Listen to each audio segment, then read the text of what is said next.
Kini ang 819 DXUM News and Public Affairs.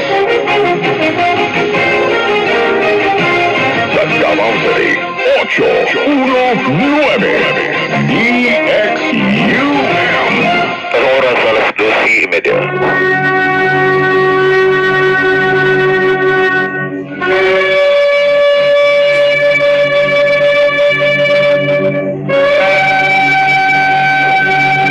Siya na po ba o ito ka? Mayang hapon ang sableng tanan mga kaigsunan. Welcome to the Balikibo program din sa DXUM Radio Kay 819 kHz sa oras alas 12:30 hangtod sa una sa Lunes ang pagsadlaw sa Sabado. Kini si Mori Azaria Gilbert Pinyot sa Banspikas Lawak, Engineer Ronel Mandres sa Roy Johnson tong Station Manager. Magatibay kaning tanan 0929-311-3484. Kaigsunan kaninyong both available sa online classes. Karong gabi doon na kita online classes no Miyerkules sa alas 7 sa gabi. Huwag yun man sa Sabado sab sa gabi. Umapong adlaw, Israel Hashem, ugma sa gabi. Doon na kita ay conference sa Charles Santos City na sa Jensen. Doon na ipagayon na ito atong conference niya, free dinner no, alang sa conference na ito sa Charles Santos City. Ugma pohon sa alas 6 sa gabi hangtod sa alas 10 sa gabi. Israel Hashem. And then dito na lang tayo na mag-overnight tungod kay ang oras no medyo lalom-lalom na alas 10 sa gabi and napay mga counseling, mga hisgot-hisgot, plano, uban pa. And by the way mga kaigsunan, karong adlaw sa gihapon gi-celebrate sa Israel sa second day ang Rosh Hashanah tungod kay 2 days ang celebration sa Israel. And then ang mapong adlaw, mao ang Gedalia fast as mentioned in the book of Zechariah chapter 9 verse 18. Doon ay Gedalia fast and ang ato ang usab nga umaabot na activity sa pizza 7 sa buntag sayo alas 5 karon na siyang sunod Miyerkules sa buntag na pizza 7 sa October 21st day ka na sa Feast of Sukkot. Anong gabi una mao ang opening sa Feast of Sukkot and then pagka pizza city sa isa gabi ang opening pagka pizza city, that is Miyerkules sa buntag sayo ipigayon ang unang Biraka, community Biraka for 7 days period ikan sa pizza city hangtod sa 13 okay or 14 as I say magigsunan na Baruch Hashem na bisa sa tuang services sa kagahapon sa Rosh Hashanah na doon kita ay activity atong gabi as we welcome the Rosh Hashanah and then kagahapon usab sa alas 8 doon kita ay Rosh Hashanah services. Okay, salamat. Manginat ako sa tanan nga mga nagasimba kay Hashem, acknowledge na siya lamang mao ang Elohim, wala nilain pa. Dili na ka mangitaglain, siya Hashem lang. Tungod kay kung mangitaglain, idolatry na siya. Doon na kita ay assurance sa forgiveness, kapasayloan. Atong gi-cite kagahapon ang mas different types of decree nga ipaigayon ni Hashem na kung basang pagbalik kunya tanaw na to ang wala na sulat ng mga decree. In Rosh Hashanah it is inscribed how many will pass from the world and how many shall be created. Pila ka kabuok ang mulabay na o pila pod kabuok ang mahimugso or mag-create panahon sa Rosasyana. Who will live and who will die? Kinsa ang magpabiling buhi? Kinsa pod ang mamatay?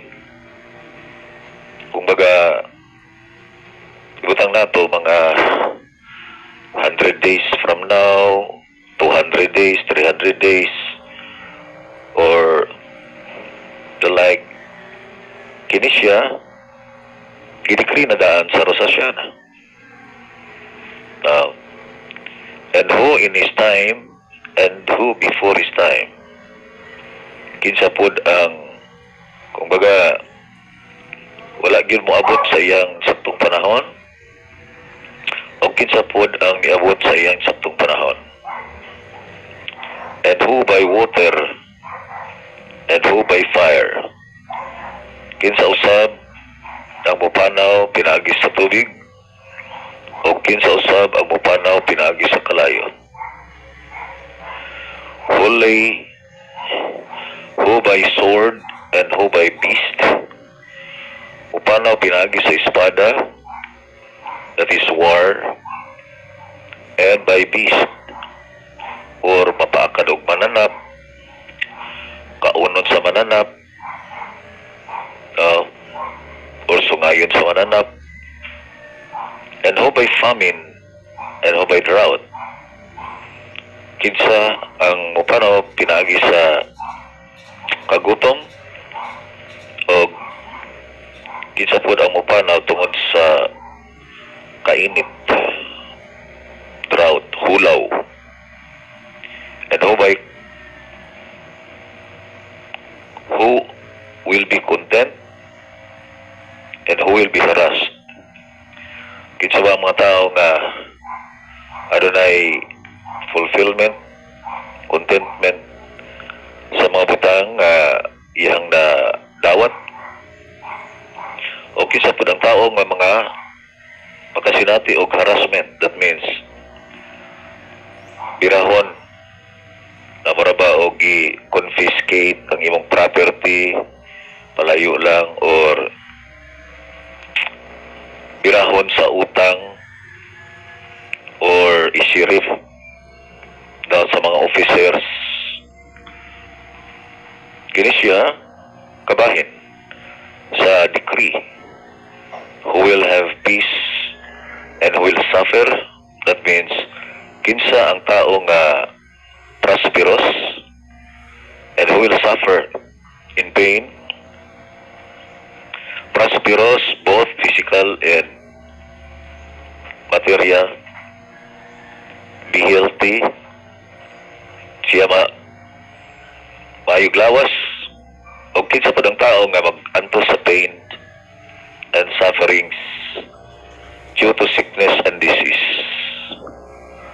Who will be poor and who will be rich. Kinsa ba ang magpabiling kabos? Kinsa pod ang magmadagaya? It's part of the decree. That means ang kalangitan mao mag-determine kung ang tao magmadagaya or siya magmakabos. And who shall be cast down and who shall rise up? Kinsa ba ang tao pangmumo, kumbaga, no? Matao nga mga bagsak, politika na yung mga bagsak, mag-cast down, and doon na po yung mga tao nga mo rise up, and it is decreed by heaven. And the only thing that can suspend the decree categorically, tulo ka buok. Number 1 is Tishoba, number 2 Tifela, and number 3 Chidaka. tayo nagbira ka sa panahon sa Rosh Hashanah and even Yom Kippur. Yapil yun na sa prayer, but Tifela or Teshuvah Tzedakah or Teshuvah Tifela Tzedakah will suspend the decree. Mao na yung makasuspend sa decree. Okay. Okay, Sonan. Have you observed sa mga list of decree nga ipahamtang panahon sa Rosh Hashanah? Mga evil decree o good decree? Wala ba pinapansin? Nga wala giapil, kinsa ang taong dautan, kinsa ang taong matarong. Muna to ang tagdon rong bunta aning hapuna. No. Wala giapil, no? Wala gi-decree. Kinsa may taong mayong dautan, kinsa po nagtaong mahimong matarong, niining tuiga. Kinsa ang taong magalakaw sa dalan sa pagkamatarong, kinsa po ang mga taong maglakaw sa dalan sa kapakyasan. Sumala sa Proverbs 14:12, adunay dalan nga daw matarong alang sa uban apan ang sangputanan kalaglagan. And then we can find also duha ka matang sa tao gisgutan sa Psalms 1. Bulahan ang tao nga wala maga lakaw sa dalan sa mga taong makasasala, ni magalingkod sa lingkuranan sa mga taong dautan, ni magatindog sa dapit sa makasasala. Hinunua ang ilang kalipay mo ang Torah, ilang pangandoy mo ang Torah. And then we can find in verse 5, tungod kayong mga dautan, misama sila sa mga uhot sa dagami, mapadpad, o dili sila makabarog taliwala sa panon sa mga taong matarong. Verse 6, kay ang dalan or paagi sa mga taong dautan malaglag, mo perish apan ang dalan sa mga taong matarong pagkatagdo ni Hashem. He will attend the ways of the righteous and cast away the ways of the wicked. So we can find both righteous and wicked. So doon ay taong mga righteous na wicked. According to Rambam, usa sa mga banggitan nga mga halak authority, ang tao doon ay gitawag og tzadikim, righteous. Doon na po tao nga rishaim, mga wicked nga mga tao, mga evil nga mga tao. Pero doon na po tao nga dili siya tzadikim, dili siya righteous, pero dili po siya wicked. Dili po siya wicked. Tawag siya o binoni. In plural, that is binonim. A person who is in the middle path. Kaya siya sa tunga-tunga. Nadili siya matarong kung imong tanawon based sa kasulatan. Although ang mga tao moingon siguro matarong siya, pero kung ang kasulatan imong tanawon dili, kaya dili po siya makasasala, tawagon siya og binoni, tao nga naa sa middle path nga mao ang nakik-engage sa struggle between good and bad. As mentioned in the book of Psalms 34 verse 14 and 15. Sor mirav asitov.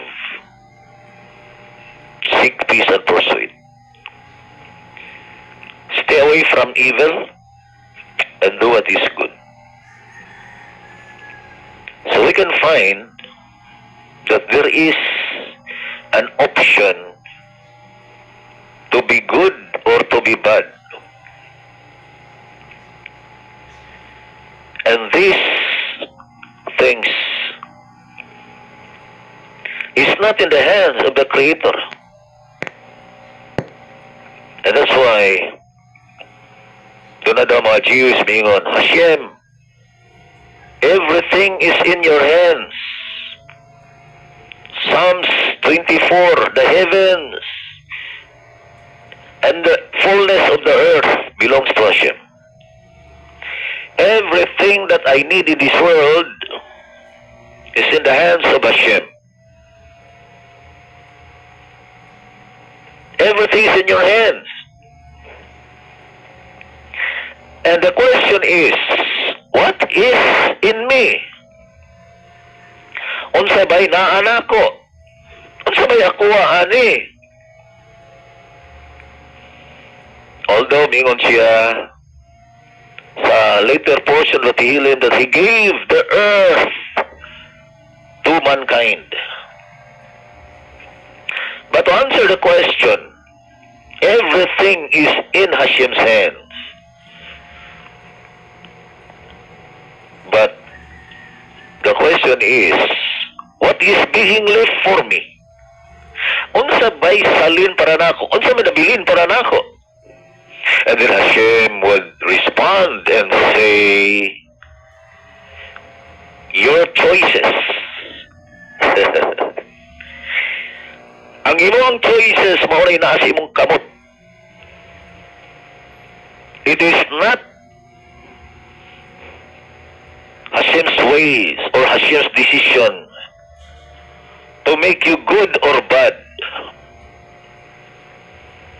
Dili na decision ni Hashem nga ikaw himo ang good o ikaw himo ang bad. According to the commentary of Rambam, walay na tao nga good nga tao, wala pa na tao nga bad. Walay tao nga na tao nga makasasala na jud siya, o wala po'y tao nga na tao nga matarong na jud siya. Ano man tungod kay to be good or to be bad, it is a product of our choices. It is a product of our decisions. Si Hashem, wala maghimo og tao nga makasasala. It's like you and me. Apan gitagaan niya kagahom ang tao nga makasala. Ang tao gikatagaag kagahom nga makasala. Pwede siya makasala. O kana mao ang iyang choices. Bakira Kafsit. And the very popular verse to reinforce that is Deuteronomy 30 verse 15 and 19. Tanawa akong gisampit ang kalangitan o kayutaan nga mao ang magasaksi bato kaninyo. Gagikahatag ko kaninyo ang panalangin ug ang tunglo. Ang kinabuhi o kamatayon. Deuteronomy 30 verse 19.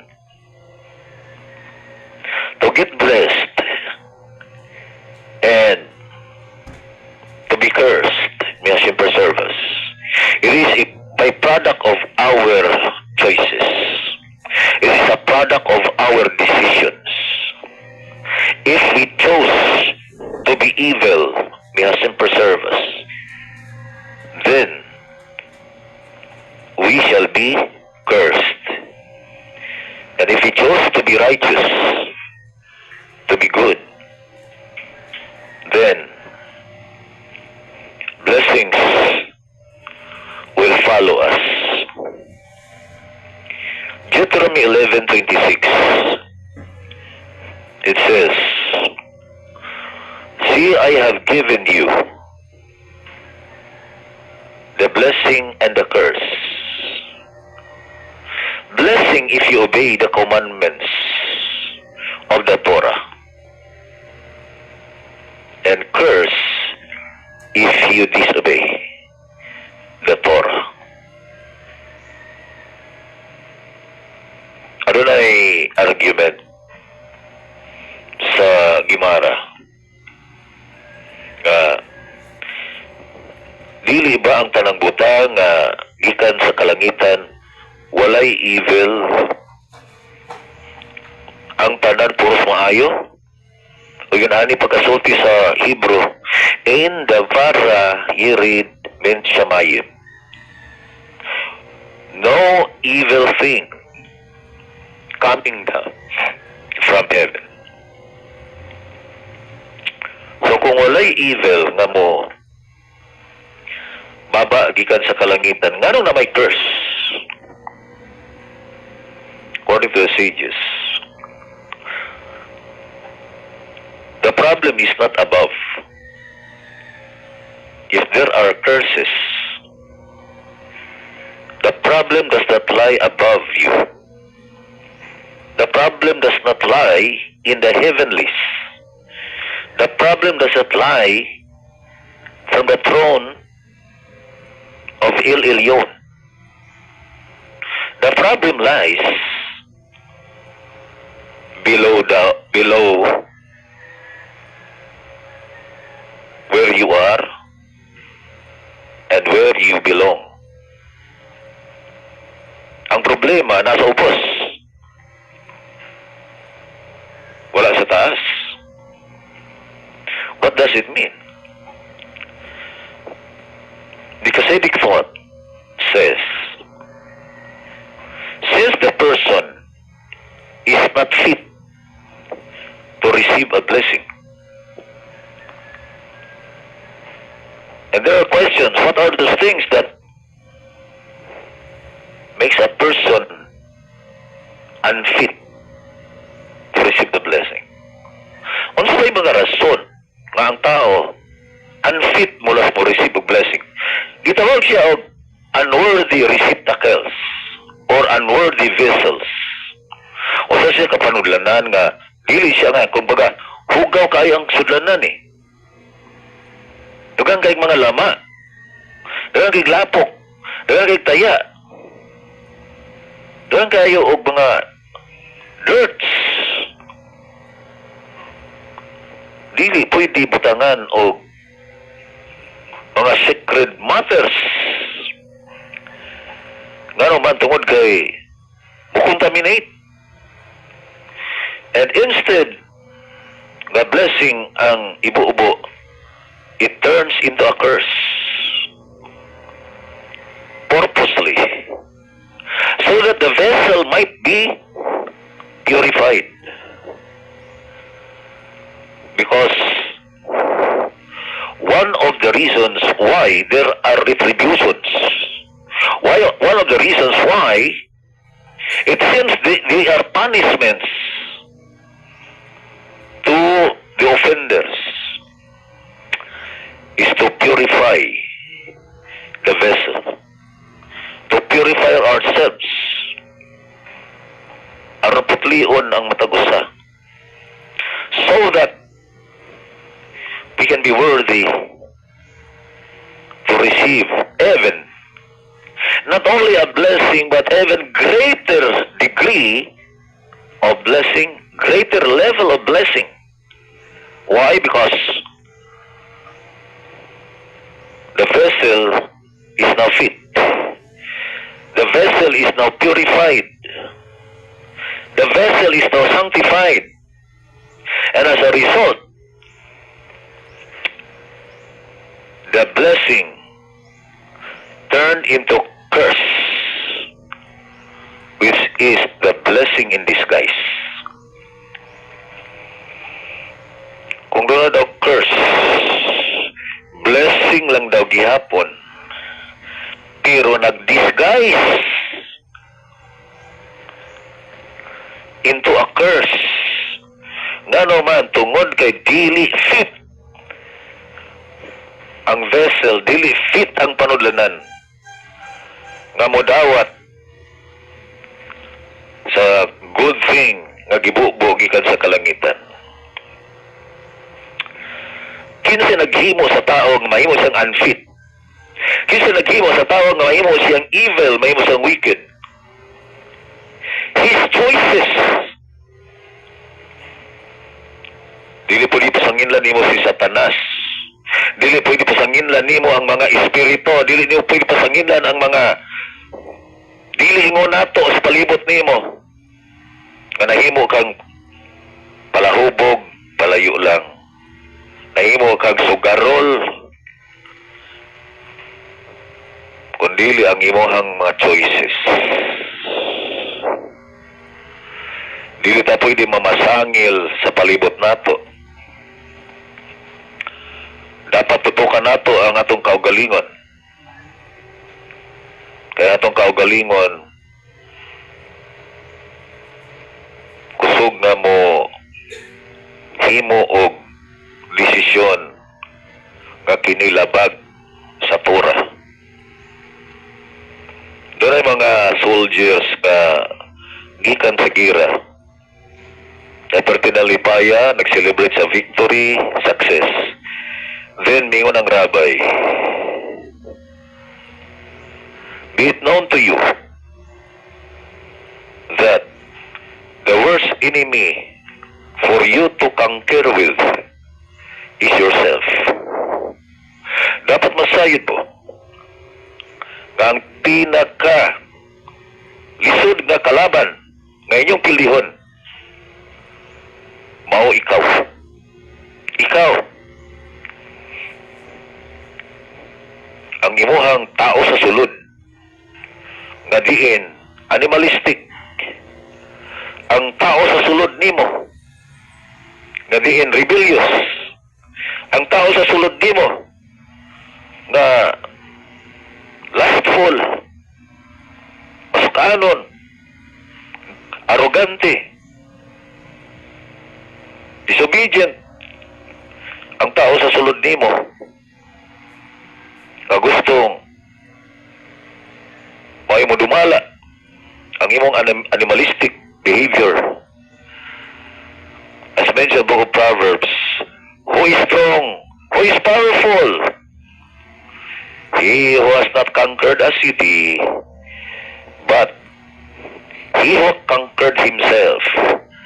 Baruch Hashem that regardless unsa ka strong na nga enemy kanang sulod nimo, it can be conquered. Pwede siyang tumbahon, pwede siyang pildihon, pwede siyang lapigon. Once a person submits in the Torah, then our nishama nga dunay good inclination, divine inclination, maong moral nato aron kita mupili what is good, what is best for us, as mentioned in Isaiah 1:19. If you obey, you shall eat the good of the land. Pakigsunan, manginat ako nga nining tuiga 5786. Tingin tuiga ang atong livelihood magmabungahon, ang atong panglawas ana sa kahimsog, ana sa maayong panglawas kanunay, ug atong panguna-una doon na kita clarity of mind, clear understanding to determine what is good and to stay away from what is bad. Ang shalom manaka ninyong tanan. Kaninyong butong sila sa online classes, no, karong gabi na kita online classes, o siya Sabado sa gabi. Sa ngalan sa partners, Pikas Luwak, Engineer, Rodel Madrid, Saroy Johnson, Station Manager, kini si Moria Azaria, Gilbert Pinyo, sa maging kitanan, Shalom Aleichem, Willie Trout.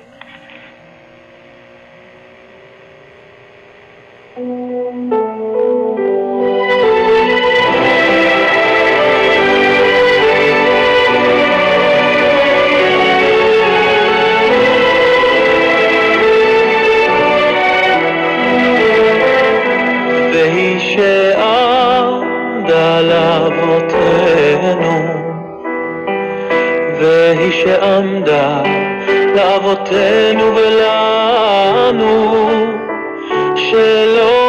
אחד בלבד.